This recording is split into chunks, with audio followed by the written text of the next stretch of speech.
Hello YouTube again. This is SnipeCrossGG.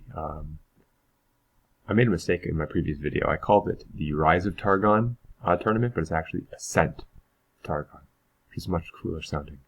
So right now I'm going to showcase deck number 2 that I want to bring.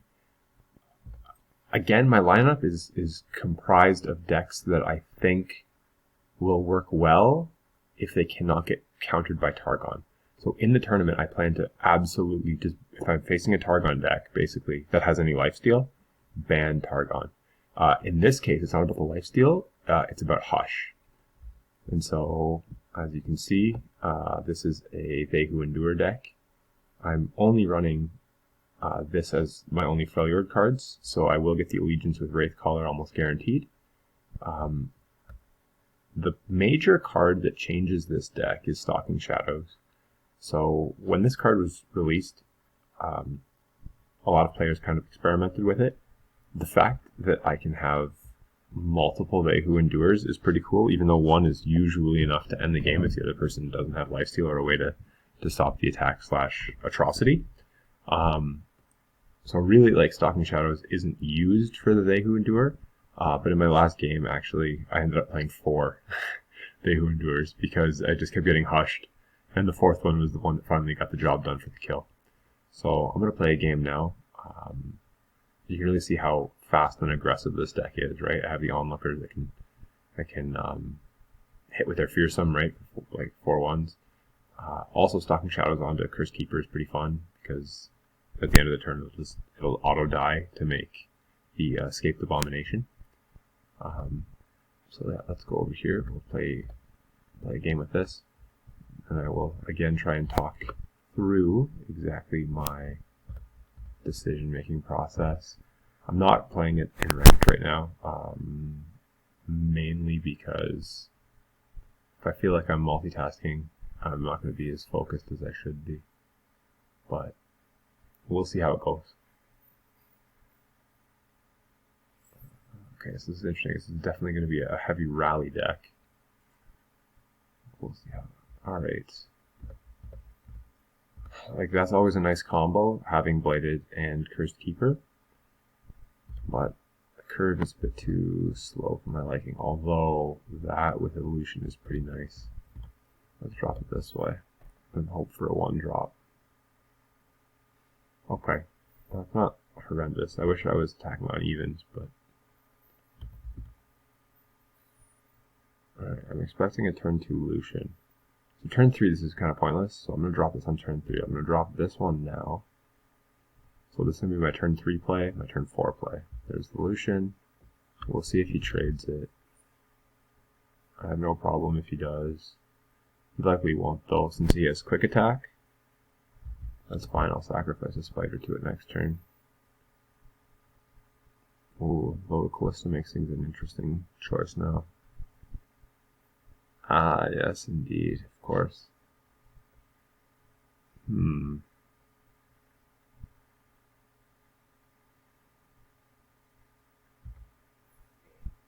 Still gonna go this way. I'll take the damage. I'll take 3 damage. Okay, so really the key is gonna take him out, because I'm gonna Caretaker. On this turn, though, again, it is extremely tempting to play Callista, but I think this is the correct thing to do.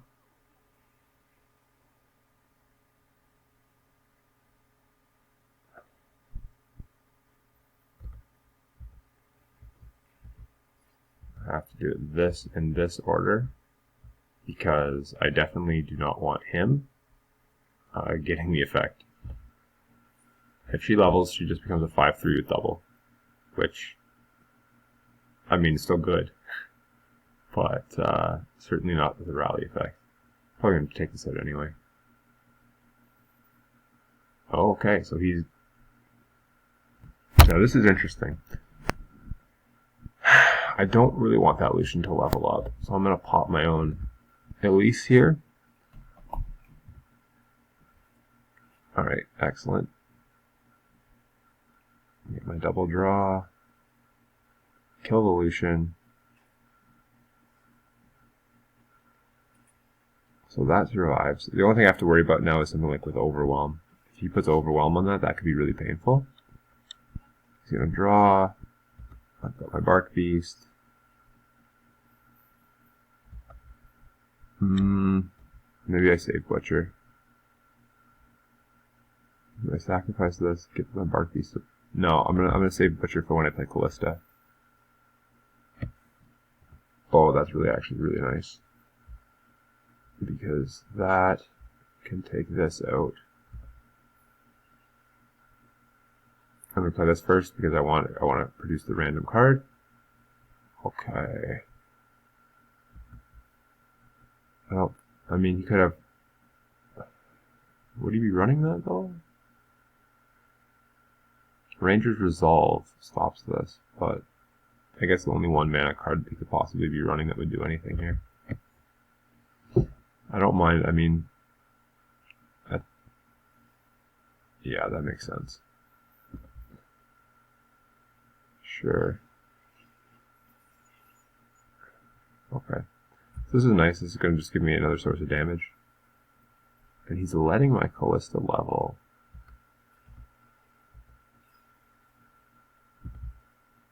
No point in blocking this. It's not that much damage.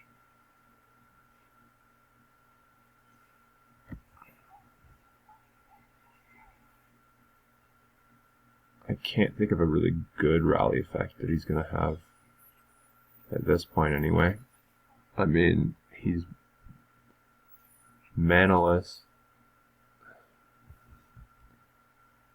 Alright, so I guess it would have been better to play Butcher earlier. Oh. Okay. Yeah, I was in really good shape there, though. Not a lot he could do.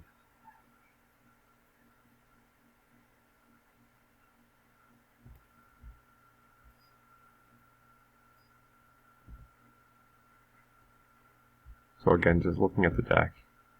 Alright, some of the key things when you're doing when playing. Again, maybe I was incorrect to not play Butcher earlier. That would have buffed Beastbark up to a 3/3, which meant that he couldn't simply just kill it. He would have ended up having to, I'm assuming he would have used it on Bladed Caretaker. But yeah, I guess potentially a misplay. I didn't think he was going to swing with everything. If he didn't swing with everything, then my Callista obviously doesn't level up there, and then I can play Ravenous Butcher. But I don't know, maybe blocking with everything was a mistake then on my part too. Although it just felt like the natural thing to do at that situation. Because, I mean, he's got no mana. I can open attack there for a good chunk of damage. Yeah, because I had an Abomination in the well, I don't know, it's not really a graveyard here. It's not really Yu-Gi-Oh! So an Abomination had already died. So I would have been open attacking there for, what, I had 5, 7... 11. I was an open attack for 11 if I wanted it. Or I could have developed more. And he only had, what, 6 mana? So he would have maybe been able to get out 2 units. I think I could have played for a full board there. Well, I definitely could have because I had another Bladed Caretaker. So, yeah. You have to make those kind of decisions, I guess, when playing this deck. But honestly, like, I didn't even get into the Endure. Like, that's the beautiful thing about this deck. Is the fact that it can kill extremely quickly and it doesn't need Endure to win. A lot of the old builds of this relied on the Endure for the finisher. And I mean, again, it still is a finisher, but truth be told, I have enough fearsome and like quick attack things that I don't mean quick attack in terms of the actual ability quick attack. I mean quick attack as in I'm swarming the field and everything is just going face, right? So there's enough options in this deck that it can win quickly, or at least put somebody really behind the 8 ball quickly, and that kind of makes them have to burn all their resources in order not to die at the beginning of the game. And if they're burning those resources, that's again a resource that they don't have for later in the game if I do drop an Endure, right? And then of course Atrocity. I mean, right, I've Atrocity'd many a times with one of these lower units just because it's enough to finish. When you get enough damage in right away, it's beautiful. And like I said, without Hush in Targon, because I'm going to ban that region again every match, this deck becomes very, very hard to beat. I think this probably, with the ban of, if Targon is gone, I think this is probably the best deck in the game. I'm not saying that my version is necessarily optimized, but I think overall this is probably the best, probably the best deck in the game. I'm sure, people would argue with me about it for certain things. I'm just going to quickly, I'm not going to play another game right now, but I'm going to quickly show you the last deck that I'm planning on, and this is, I'm kind of tweaking slightly, but this is the last deck that I plan to bring to the tournament. So kind of standard, this is going to be like a dragon-ish build. I'm going to give a shout out to BBG on this one. Not that this is his deck, I don't think by any stretch of the imagination, but when the whole patch came out, initially this was like a deck that I kind of had a good idea for, but where I saw BBG play something like this. For those who don't know who that is, he's usually in the top 10, constantly, I should say, pretty much in the top 10 for the America's Ladder, and he makes good content, so you should go check him out if you've never seen any of his games.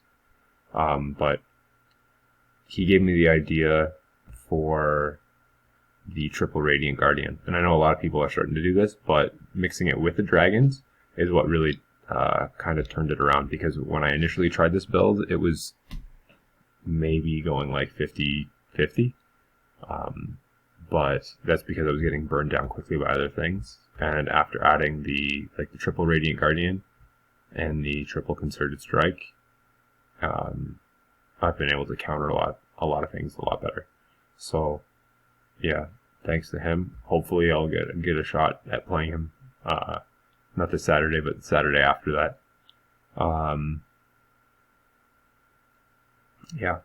So this is the deck actually that I expect other people to probably target ban, because I'm pretty sure a lot of people are going to want to not be playing against Targon.